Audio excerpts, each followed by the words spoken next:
Morning guys, kakagising ko lang po. Time check natin is now 7:59 ng umaga po. Marami nagtatanong sa akin kung maliban sa singing, ano po ba ang kinahihiligan ko na talent.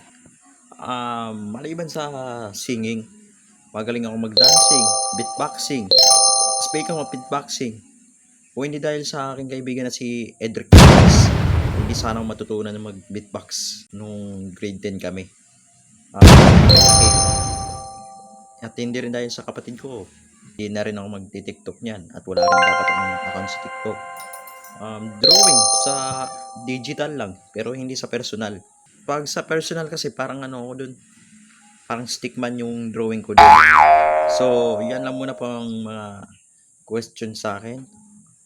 At abangan yung next video ko sa susunod. Stand by.